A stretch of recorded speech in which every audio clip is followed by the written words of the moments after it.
제가 어렸을 때 참 그러면 안 되는데 제가 초등학교 때 우리 아버지 그 지갑에서 제가 돈을 뺀 적이 있어요. 반갑습니다. 학군대입니다. 오늘은 사업을 하는 데 있어서 직장인분들의 꿈이고 사업하시는 분들의 꿈이죠. 내가 일하지 않고, 그러니까 내가 현장을 뛰지 않고 사업을 할 수 있는 그 노하우에 대해서 딱 중요한 한 가지를 말씀드리겠습니다. 이게 가장 중요한 거예요. 사업을 하다 보면 가장 큰 위험이 뭐냐? 금전적인 사고입니다. 내가 어떤 정말 믿고 리더로서 맡겼던 그 사람에게, 그러니까 내가 이제 현장 일을 뛰지 않는다는 전제하에, 그럼 누군가는 이 현장에서 머리 역할을 해야겠죠. 그럼 그 사람에게 우리가 권한도 위임을 해줄 거고, 어떤 금융에 대한, 그러니까 어떤 자금에 대한 이런 권한들도 위임을 해줄 거고, 인사에 대한 이런 권한들도 위임을 해줄 겁니다. 가장 큰 사고는 뭐냐? 이 모든 권한을 위임해 준 사람이 사고를 칠 때 가장 큰 사고가 나요. 그 사람이 인사적인 사고를 치든, 예를 들어 이 사람 때문에 직원들이 다 나갔어. 근데 그 이유가 다른 게 아니라 얘 때문이야. 이게 굉장히 큰 리스크죠. 아니면 이 사람이 금전적인 사고를 쳐. 어떤 금전적인 권한을 다 위임해 줬더니 회사 돈을 다 가지고 도망갔어. 횡령했어. 이게 가장 큰 사고 중에 하나죠. 현장을 뛰지 않는 오너들에게 있을 수 있는 가장 큰 사고가 바로 그 헤드에서 일어나는 사고입니다. 그 중에서도 특히나 그러니까 금전 사고는 참 피해가 큽니다. 왜 그러냐면 금전 사고가 일어나면 일단 돈을 잃었죠. 돈이라는 건 뭡니까? 이 매장에서 그동안 쏟았던 노력과 시간을 환산해 놓은 가치예요. 근데 이게 한순간에 날아갔다는 건 뭐예요? 그동안 이 매장에서 해온 어떤 그 무형의 가치들은 남아있지만 유형의 가치들이 다 없어졌다는 이야기거든요. 그래서 되게 힘들죠. 그 다음에 두 번째는 뭐냐? 돈 사고를 쳤는데 그 헤드를 더 이상 데려갈 수가 없잖아요. 이 헤더를 용서하고 데려가기가 힘들다는 거예요. 왜요? 이 선례가 남았기 때문에. 그래서 사람과 돈을 돈 사고가 나면 같이 잃어야 된다는 그런 아픈 점이 있습니다. 그래서 오늘은 이 돈 사고를 당하지 않는 방법에 대해서 여러분들한테 이야기를 하려고 합니다. 제가 그 전에 한 가지 좀 예를 들어 드릴게요. 저는 제 모친이, 어머니가 그 종교 지도자를 하고 계세요. 제가 종교가 어디다는 말씀을 안 드릴게요. 선입견이 가지실 수 있으니까. 어찌됐든 간에 종교 지도자를 하고 계십니다. 그런데 이제 여자분이니까 뭐 크게 하진 않고 되게 소박하고 작게 하고 계십니다. 근데 제가 이제 중학교 때였을 거예요. 되게 오래된 일이죠. 우리 중학교 때, 이 소박한 대고, 그 뭐라고 표현해야 되나. 이 성도들이 몇 분 안 계셨을 거 아니에요? 그분들하고 같이 이제 되게 화목하게 잘 지냈어요. 저도 그 이제 어머니랑 같이 하시는 그 성도분들의 자제분들하고 또 되게 친했고, 예, 뭐 교류도 많았고, 또 되게 좋은 분들이었어요, 그분들이. 어머님이 이제 그 들어오는 이제 종교시설로 들어오는 어떤 그, 봉헌이 있죠. 헌금이라고 하나요? 그런 거를. 뭐 그거에 대해서 관리를 본인이 하시기 좀 힘드시니까, 이제 한 성도분한테 맡겼나 봐요. 그렇게 한 1년이 지나고 2년이 지났는데 얼마나 지난지 정확히 모르겠어요. 제가 어렸을 때 기억이라. 근데 결과론적으로 이제 그 성도분이 이 돈을, 이 공금을 유용을 하셨던 거예요. 딴 데 쓰신 거지. 그래가지고 한번 이 종교시설이 난리가 난 적이 있습니다. 우리 어머니랑 그 성도분이 아주 난리가 난 적이 있어요. 결국에는 그 성도분은 이제 이 종교시설을 떠나셨고 우리 어머님도 되게 상처를 많이 받으셨습니다. 왜냐하면 그만큼 그분이 좋은 분이었거든요.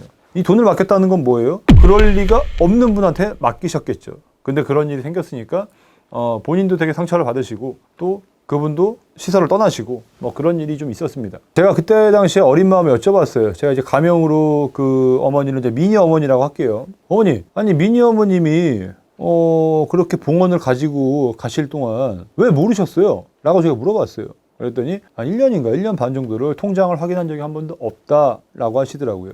왜요?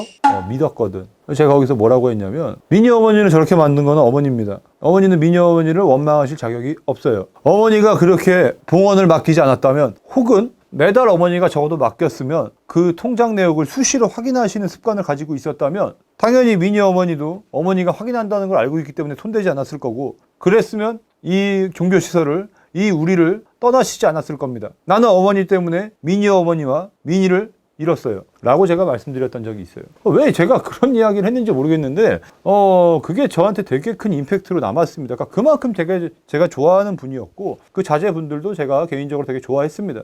근데 그 일로 인해서 이제 못 보게 됐죠. 거기서 얻은 교훈이에요. 아, 이 돈이라는 게 안 그런 사람도 그렇게끔 만드는구나라는 것을 거기서 알게 됐습니다. 그 어머님을 원망하는 게 아니라 아, 이 돈이라는 게 사람을 그렇게 만드는 무서운 능력이 있는 거구나 라는 걸 제가 그때 깨달았어요. 그래서 제가 지금 나이 먹고 사업을 하면서도 다른 건 제가 다 맡겨요. 그리고 당연히 자금에 대한 관리도 저는 OTP까지 다 던집니다. 다 맡겨요. 대신에 확인은 제가 계속 수시로 하고 있다는 것을 알려줍니다.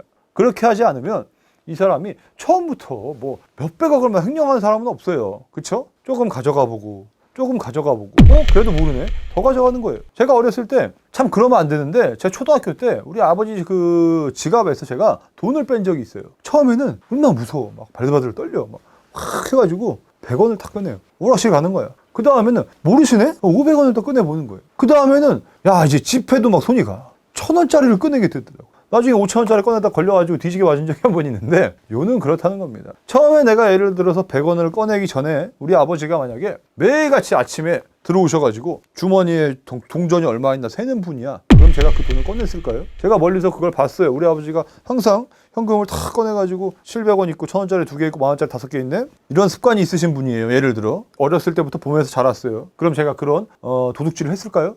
물론 하는 놈이 나쁜 놈이죠. 하는 놈이 나쁜 놈이지만 적어도 그런 모습을 보이셨다면 제가 아예 할 엄두를 내지 않았을 겁니다. 근데 이게 부자지간에는 괜찮아요. 왜요? 그렇다고 아버지가 나를 뭐 갑자기 호적에서 팔 건 아니잖아요. 근데 문제는 이게 비즈니스로 오게 되면 굉장히 큰 문제가 된다는 겁니다. 회사에서 이 사람한테 모든 자금 관리를 맡겼을 정도면 이 사람의 능력이 어떻습니까? 굉장히 높아요. 다시는 구하기 힘들 만큼 이 사람이 높고 그만큼 나에게 신뢰감을 줬던 사람이기 때문에 내가 이 사람한테 모든 걸 맡길 수 있는 거예요. 근데 이 사람이 돈 사고를 치면 어떻게 됩니까? 나는 돈도 잃고요. 이 사람도 내보내야 돼요. 그리고 다시 이만한 사람을 내가 키울 때까지 직접 현장을 들어와야 되고 또 그만한 사람을 키워서 만들어내야 된다는 부담이 있죠. 그래서 자금을 맡겼을 때는요. 적어도 대표가 수시로 확인하는 습관을 보여줄 필요가 있습니다. 그것만으로도요. 특히나 매장 영업을 하시는 분들은 현금 관리에 대해서 좀 미숙하신 경우가 많은데요. 현금은 매일같이 사진으로 보고를 받으시든 이체 내역으로 보고를 받으시든 번거로워도 매일같이 확인을 하시는 게 맞습니다. 그렇게 하지 않으시면요. 그 매니저가 혹은 그 어떤 점장이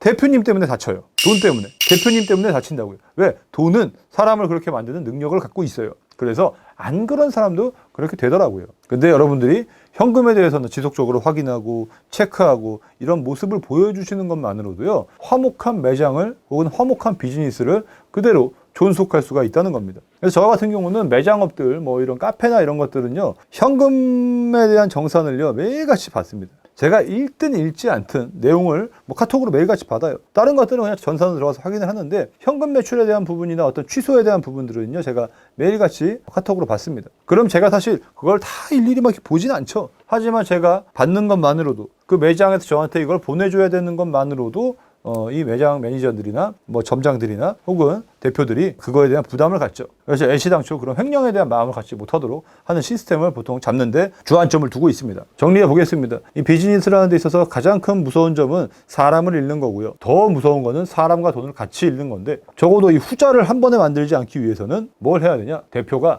현장을 뛰진 않아도 원격이든 어떤 시스템으로 당연히 이 자금에 대한 관리의 어떤 그 출금 내역을 확인할 수 있는 그런 시스템을 만드셔야 된다는 겁니다. 오늘 영상 도움이 되셨다면 구독과 좋아요 부탁드리고요. 다음에 또 더욱더 꼰대 같은 이야기로 찾아뵙도록 하겠습니다. 감사합니다.